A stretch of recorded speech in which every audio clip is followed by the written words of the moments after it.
నేనెందుకు నా దేవునికి దూరం అయిపోతూ ఉన్నాను? ప్రతి క్రైస్తవుడు ఆదివారపు ఆరాధనకు వచ్చేది దేవునికి దగ్గరగా బ్రతకాలనే, బాప్తిస్ము తీసుకునేది దేవునికి దగ్గరగా బ్రతకాలనే. 200 రూపాయలు పెట్టో 500 రూపాయలు పెట్టో పరిశుద్ధ గ్రంథాన్ని కొనేది దేవునికి దగ్గరగా బ్రతకాలనే. దేవునికి దగ్గరగా బ్రతకాలి అనే ఆశ గుండెల్లో ఎంతో కొంత గూడు కట్టుకున్న బ్రతుకుతున్న ప్రజలు కొద్దిమందే. బ్రతకాలని ఆశపడే ప్రజలు మాత్రం చాలా ఎక్కువ మంది. యెహోషువ దక్షిణ రాజ్యాలు స్వాధీనపరుచుకున్నాడు.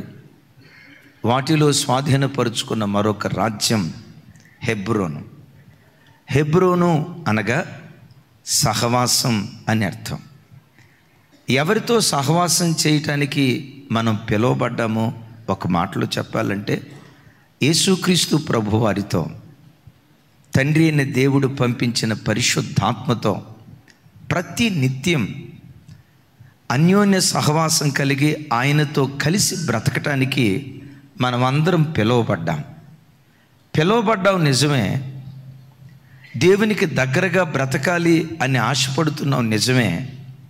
మరోసారి ఆలోచిస్తే ఆశపడుతున్న ప్రజలు ఎంతోమంది, దేవునికి దగ్గరగా బ్రతుకుతున్న ప్రజలు చాలా కొద్ది మంది. ఎందుకు ఒక వ్యక్తి దేవునికి దగ్గరగా బ్రతకలేకపోతున్నాడు? ఒకడు దేవునికి దూరస్తుడు అవటానికి కారణం ఏంటి? అసలు దేవునికి మనకు ఎలాంటి సంబంధం ఉండాలని పరలోకపు తండ్రి ఆశపడుతున్నారో వాక్యంలో మనం చూస్తే చూడండి. యోహాను మొదటి పత్రిక 1వ అధ్యాయం 7వ వచనం ఒకసారి నేను చదువుతాను. 6వ వచనం నుంచి 6వ వచనం కూడా చూపించుతాము నాతో కలిసి. ఆయనతో కూడా సహవాసము గలవారమని చెప్పుకొని చీకటిలో నడిచిన యెడల మనం అబద్ధమాడుచు సత్యమును జరిగింపకుందుము. అయితే ఆయన వెలుగులోనున్న ప్రకారం మనము వెలుగులో నడిచిన యెడల మనము అన్యోన్య సహవాసము గలవారమై ఉందుము. ఇక్కడ చక్కటి మాట అంటాడు. ఏమంటాడు? అన్యోన్య సహవాసం. చాలాసార్లు ఈ పదం మనం వాడతాం. ఆ భార్యాభర్తలు ఎంత అన్యోన్యంగా ఉంటారో, ఆ అన్నదమ్ముళ్ళు ఉన్నారే, ఆ అన్నదమ్ముళ్ళు ఎంత అన్యోన్యంగా ఉంటారో. మా సంఘానికి వచ్చే పలానా అక్కా చెల్లెళ్ళు ఉన్నారు, ఆ అక్కా చెల్లెళ్ళు ఎంత అన్యోన్యంగా ఉన్నారో, ఆ అత్తా కోడళ్ళు ఎంత అన్యోన్యంగా ఉన్నారో అనే పదం తరచుగా అక్కడక్కడ వింటాం, వాడుతూ ఉంటాం. అన్యోన్యత అంటే ఏంటి? 2 రోజులు కొట్లాడుకొని, 3 రోజులు హత్తుకొని, మరణ 4 రోజులు కొట్లాడుకొని వివాదాలతో సాగిపోయే సంబంధాన్ని అన్యోన్యత అంటారా? పొరపాటున అనరు.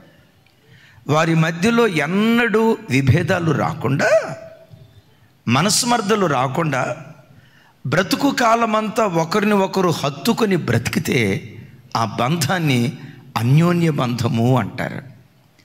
మనుషులతో మన బంధాలు ఎలా ఉండాలో అది తర్వాత ప్రక్కన పెడితే, ప్రతి క్రైస్తవుడు తన బ్రతుకులో దేవునితో అన్యోన్య బంధం కలిగిన వాడిగా బ్రతకాలి.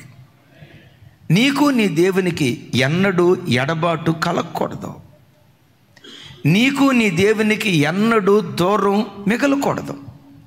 ఒక వారం రోజులు దేవునికి దగ్గరగా బ్రతికి ఇంకో 2-3 రోజులు దేవునికి దూరమై, నేను దేవునికి దూరం అవటం ఏంటిరా, నేను ఆయన రక్తంతో కడగబడిన దాన్ని కదా, ఆయన రక్తంతో కడగబడిన వాడిని కదా, నా ప్రభుని నేను హత్తుకోవాలి అని మరలా దేవుని హత్తుకొని ఓ 10 రోజులు దేవునికి దగ్గరగా బ్రతికి మరలా 2-3 రోజులు దేవునికి దూరం అయిపోవటం, ఇది అన్యోన్య బంధం అని అనిపించుకోదు.